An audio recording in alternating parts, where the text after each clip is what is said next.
Hi, my name is Jason Wampler, and this is another installment of the Rocket Minute. Um, anyway, I went to the 99-cent store around the corner from my apartment in Fullerton and got a cell phone stand.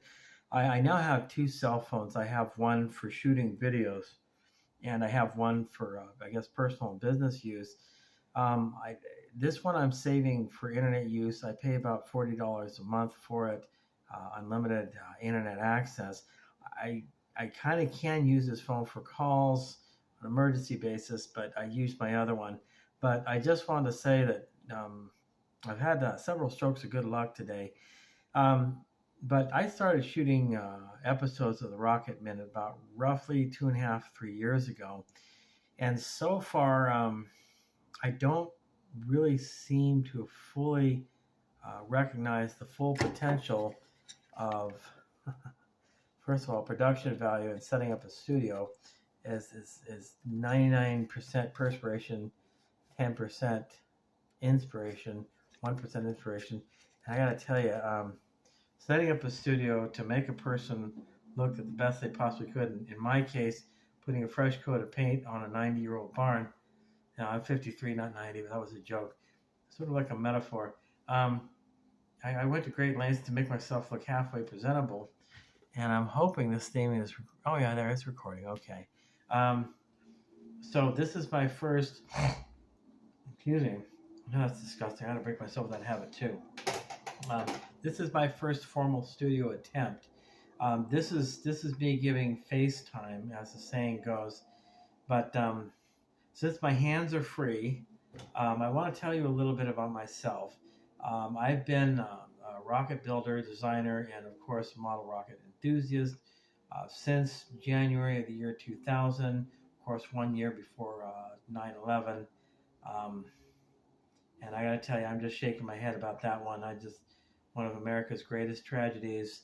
And of course, we're all really, really hurting from that one still. But of course, we will never forget. And that which does not kill us makes us stronger. However, I never really got serious about leaving YouTube videos until I started figuring out, number one, I need to stand for my phone. I can't just keep holding it with my hands and doing this. I have to set the studio up. As you can see, I'm still making adjustments to the light, and it's just, like I said, it's just really, really strange, all the little nuances you go through to get the aesthetics just right, to set up a shot. And of course, I've been blessed I've been blessed by God to have a strong sense of aesthetics. But one of my strong suits is not personal discipline. And here I keep making adjustments while I'm leaving this video, so you can see I'm actually practicing what I preach. But you make good use of your resources, and you take advantage of the YouTube platform. You set up your own channel. This one being The Rocket Minute. Then all of a sudden you start making a little bit of headway. An example I like to use is Mr. John Ballin. I don't know if he's. I think he's with the Marine Delta Force, which is an offshoot of the Marine Infantry, if I'm not mistaken, but I could be wrong. Now, shout out to John Ballin. I just love your videos, but John, from an aesthetic standpoint, the podcast with just a picture frame view and a background doesn't work. We need to actually see your image. We need to see you talking. Maybe do something about not wearing a backwards hat. Go casual. Don't go stiff, but at the same time, dress up your appearance a little bit. But people actually need to see you talk, and you can tell you love what you do. You're good at what you do, and it has your podcast and your videos have great production value. But mostly, you're very talented and enthusiastic about what you do, and that adds to your familiarity. What I'd like you guys to do is hit the like and subscribe button for every episode of the Rocket Minute. I don't think this particular podcast or show is going to gain a whole lot of traction until I start taking things seriously like I am right now. And I was saying, I'll do a show once a week. Well, that's not going to give me enough traction. I need to really trench in.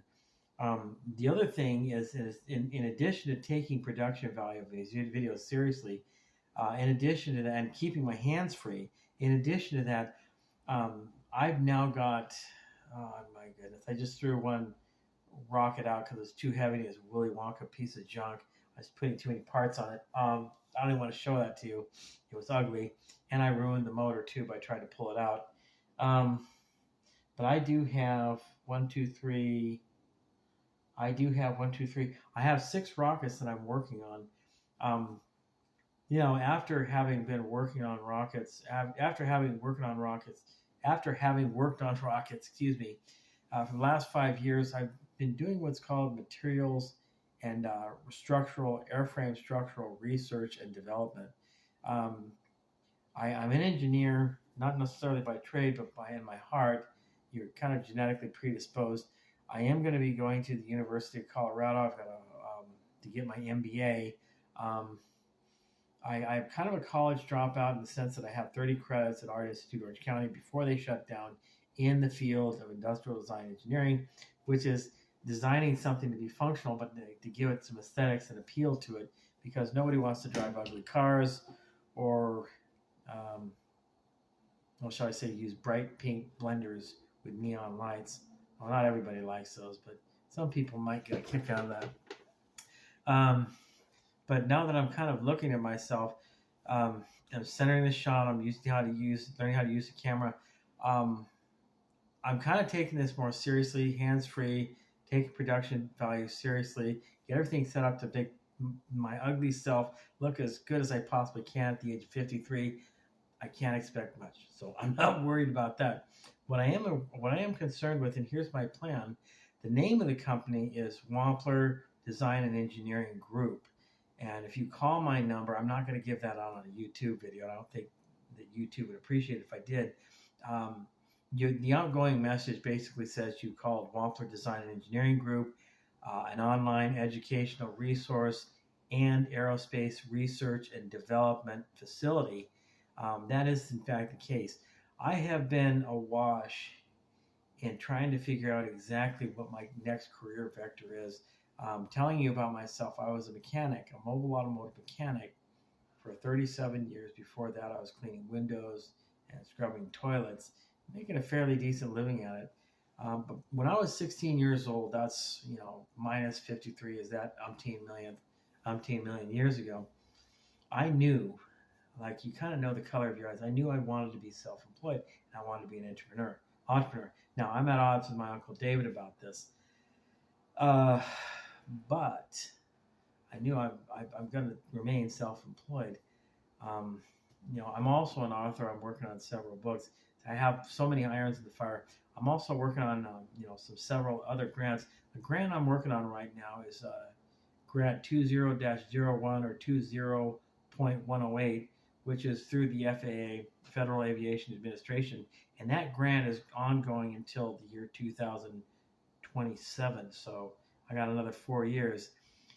But the grant is being offered. It's an award ceiling, an unspecified amount. I don't really want to talk about dollar amounts or money on these videos, but it's a substantial amount whereby I can pursue not so much just rocketry, but I can pursue hybrid aircraft, which is a turboshaft engine, like a helicopter engine, driving a very, very large generator set or several large generator sets. One 25 kW generator set for each electric engine that drives a ducted fan unit. Basically the same thing that's on the front of a high bypass fan jet. The only difference being, of course, that the actual burner section in the middle of the engine between the compressor section and the turbine section, where there would be an electric motor that would be driven by a lot of voltage. I don't know the wattage, but I would say 1,000 to 1,200 volt electric motors to develop enough propulsion to get even a small commercial aircraft with 2 of these engines off the ground. But the motors would develop anywhere from maybe like 35 to 38 or 45,000 foot-pounds of thrust. I would say the smaller 100 passenger airliners, probably around 20 to 25,000 pounds of thrust per electric ducted fan motor under each wing. Would be adequate for subsonic flight, carrying 100 passengers, 35,000 feet, at around 400 to 500 knots, or 400 to 500 miles an hour. But again, electric aircraft are same as electric cars. They're not really ever going to work. And I'm telling you about myself. I'm just, I'm kind of shaking my head at this whole electric car thing, because when I was a mechanic, the technology for cars was changing pretty much every 6 months. And that's why mechanics, I'm trying to center myself for the shot. I'm just not facing right. That's why electric cars will never work. There's really no support grid or support infrastructure for an electric vehicle. People don't want to drive their cars to a Tesla charging station and wait 2 hours for their car to get charged up. Plug-in hybrids are a joke. You got to plug your car in to charge up, and you got to put gas in it. I don't know why anyone would want to buy one of those cars, but if they have a lot of time on their hands, or they're retired, it just seems like a lot of troubleshooting. The biggest problem with electric aircraft, the same as the problem with electric cars. There's no nationwide infrastructure that supports electric cars, and charging stations don't work. You cannot rapidly charge a battery. It is physically impossible. If you charge a battery and it charges up very quickly, it's going to discharge very quickly, or it's going to become a fire and explosion hazard. I'm sure Elon Musk and his men have felt that out. I've been kind of a vociferous opponent, and pretty much anything Elon Musk does is technical. I think he's got a good idea with the reserve batteries for households and calls them Tesla. But, he's got to stay out of, definitely needs to stay away from rockets. Spending a lot of money, doesn't really know what he's doing. And stay away from cars. I think Teslas are ugly, they're garbage, they're dangerous. Lithium-ion batteries are harmful to the environment, toxic to manufacture. Magnite in the motors, that's harmful to the environment, harmful to get the stuff and from the earth, manufacture it, and then once the car is worn out, what do you do with the battery packs? Well, I have an idea, but I'm not going to discuss that right now, because the thought is kind of half-baked. But we'll talk about that in subsequent episodes, or whatever you want to call these. But the only way that electric cars would work, if people had the spirit for it, is of course to make battery stations, whereby the solar charging battery stations, where maybe the government would mandate maybe 4 or 6 different standardized sizes of batteries. And you go to a battery station, you unload your old battery, which has been discharged, and you get another battery installed, which has been fully charged by solar panels at the station, or however they want to distribute. Now, with these electric car battery companies want to charge and distribute these batteries. However, there's the notion of ownership of the batteries, standardization of design, interface, protocols. What if a connection breaks? And the biggest factor is, if you don't have a whole lot of money, you have a quarter tank of gas, you need to go to Los Angeles. I'm in Fullerton, Orange County, below Los Angeles. You only want to put $10 in your car, because that'll get you to Carson and back. On a quarter tank with $10 can probably get you to LAX and back. In my little 91 Toyota station wagon, which you're going to see in subsequent videos.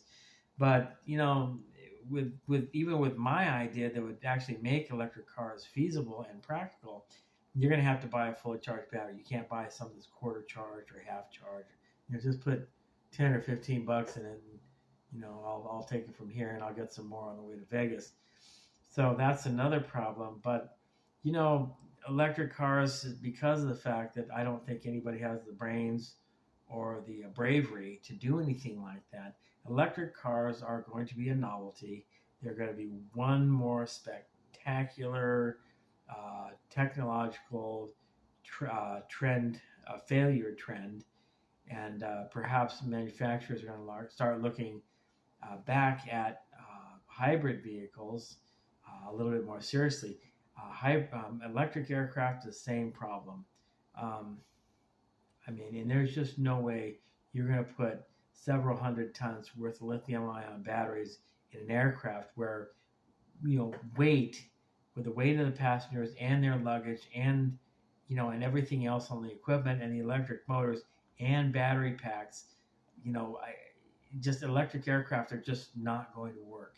They just will not work. It'll make the aircraft too heavy. I cite an example of a nuclear-powered aircraft. I believe it was made by Convair. It was very interesting. It was a very, very large six-engine bomber. I believe it was a turboprop, six-engine turboprop, but it was a pusher turboprop, and it had a very large white stripe on the fuselage, or red stripe on the fuselage, to indicate that it was making some type of nuclear. It used a nuclear reactor to make fuel for the motors, which is a novel idea. The problem is the reactors, they have to be overbuilt to protect, the occupants from radioactivity, from radioactive, what do they call it? Radioactive, what do you call it? I don't know, radioactive poisoning or sickness. I'm not sure. I'm not a doctor. The problem with this aircraft, I believe only one was built, is the fact that they'd also installed lead bulkheads in front of and behind the reactor. And if you know anything about lead, it's a very, very unusual metal. It is poisonous. It's not meant for human consumption. So if you run water over it, you drink the water, you can slowly poison yourself and cause mental deterioration and madness. But even more than that, lead is very, very soft and malleable. It has an excellent property in the fact that it never rusts. It's like gold. Gold is closely related to lead because it is malleable and it never rusts either. And gold is a very heavy metal as well. But lead has another property. It shields radioactivity. It's I would consider the term that I coined, radio dense. It doesn't let radon through. It shields harmful radioactive waves from passing through it, or it shields harmful radioactive waves from people standing on the other side of a lead wall. Well, lead is very, very, very heavy. It's the least desirable material to use in any type of aeromotive application. So that didn't go through either. So the idea I'm proposing is, of course, a very, very small, well, not small, but 10 to 15,000 shaft horsepower, large helicopter engine, like Rolls-Royce built a couple of marvelous 15,000 horse, actually I think a 12,000 shaft horsepower helicopter engine for some of the larger English or British helicopters made. And I'm sure, the American aerospace, the American military made use of the engine too, but I'm not positive. That would run a very, very large, very powerful generator set.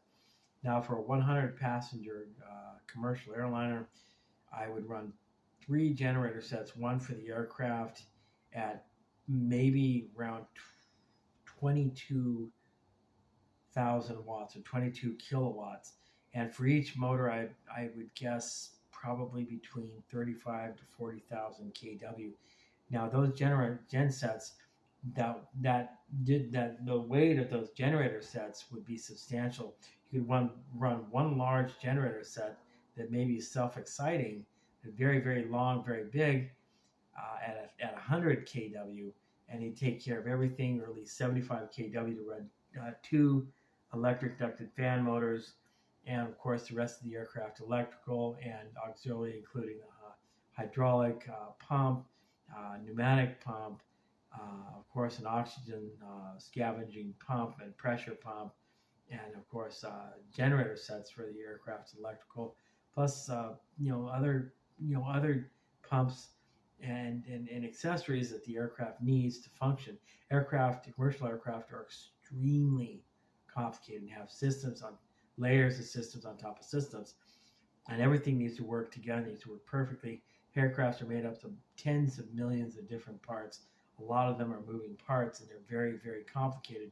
Design a new commercial aircraft is an incredible undertaking, and you need some very, very intelligent people to do that. I'm not saying anything about myself, but when I'm sitting in the seat at my religious meetings, I find myself wandering, my thoughts wandering, fantasizing about building aircraft, commercial aircraft myself, but I don't even know about myself or what I'm truly capable of, so I'm not saying anything about that in that regard. However, I'm pretty sure about this hybrid aircraft idea. Um, I'm pretty sure about some other things too that I also want to focus on is VTOL aircraft, VSTOL aircraft. And this is, I'm talking about aircraft, and I'm relating it to my overall game plan. Um, Vertical takeoff and landing aircraft, especially with commercial application. I'm not going to get into military application, but commercial application would be very, very fruitful because it make aircraft much more simple and safe to actually land. Vertical takeoff and landing aircraft, it's not, they're easier to land and take off in, but the procedure is a lot safer in the sense that you eliminate, flying on a runway. You eliminate the need for space, and you eliminate this dependency on fair weather and tarmacs or runways without black ice and such and so forth, crosswinds, rotors, and all those other unusual meteorological phenomenon that pose a threat to safe landing and takeoff. Traditional aircraft that needs several thousand feet of runway, nearly half a mile. That takes up a lot of real estate. VTOL aircraft take up a fraction of that. And then they can, the way I'd like to develop them, they would land in much, much, much more different types of weather and environments. But, again, this is something I've been thinking about I've been fantasizing about, is what I should be saying, for about 10 years. So you really have to put some thought into it. The pace, manufacturing, design, engineering, manufacturing world, a little bit too quick for anybody to spend more than 10 minutes, conceiving the next new idea. That's just kind of how it goes right now. I'm lamenting that particular condition as well. But for people like me, life is what happens when you're doing something else. So I'm fantasizing about these aircraft when I should be listening, to the, religious or spiritual discourse. But anyway, so that's pretty much that. That's me.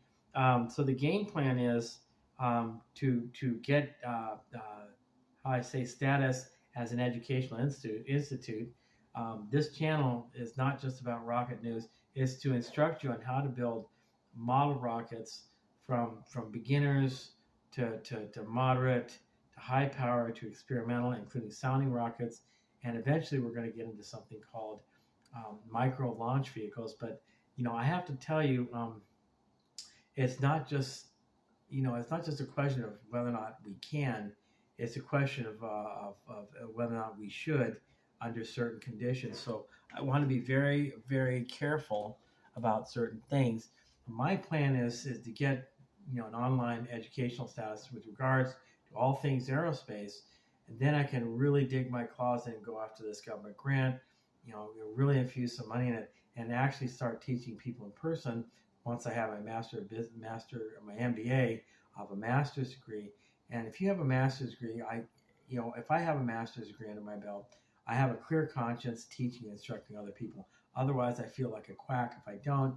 However, I'm contradicting myself by saying I want to do that online. Well, this is an informal arrangement, but before I get that grant money, or maybe after I get that grant money, I'm definitely going to be accelerating my online education. The university, Colorado State University, which I'm in the process of I'm going through, not matriculation, but the application process, and I have to pay for my transcripts from my two other colleges schools that I went to, Art Institute Orange County and Golden West College in North Huntington Beach. So I'm in the process of doing that. It's going to cost me $20. Everybody wants money now. I thought $50 per unit for a public education at a community college. My goodness, and they charge for parking, and they charge for food, and they charge for materials, and now they have to charge for transcripts too. So I guess everybody needs money for everything all the time. Anyway, so once I get my educational status, I can go after this grant, and I can get some serious money for some serious education, set up facilities, not in the state of California because California is just too expensive, and start a serious online educational facility that, of course, if we're educational, we're also going to be doing research and development in state-of-the-art areas and fields of study as it relates only to aerospace. That is, rockets and aircraft. I don't really want to do any satellite technology. I'm not interested in satellites. I'm definitely not interested in weapons. Commercialized launch vehicles, the paying customers with payloads, communications, launching communication satellites. We can coordinate with a satellite manufacturer. And I have an idea of how I can make a micro launch vehicle already. I need the facilities, I need the experience, I need the funds, I need the materials, and I need the manpower. Right now, it's just me. I have very little money to live off of. I'm, perpetually broke. But, I'm thinking if I can get the ball rolling with this, that will be a start. And as they say, the journey of 1,000 miles begins with one step. So this is that one step. But like I said, I've shot videos before. My good friend Ulysses Andrades, president of the Desert Engineer Society out of Mexico City, Mexico. It's just made up, but I'm hoping he pursues that dream too. But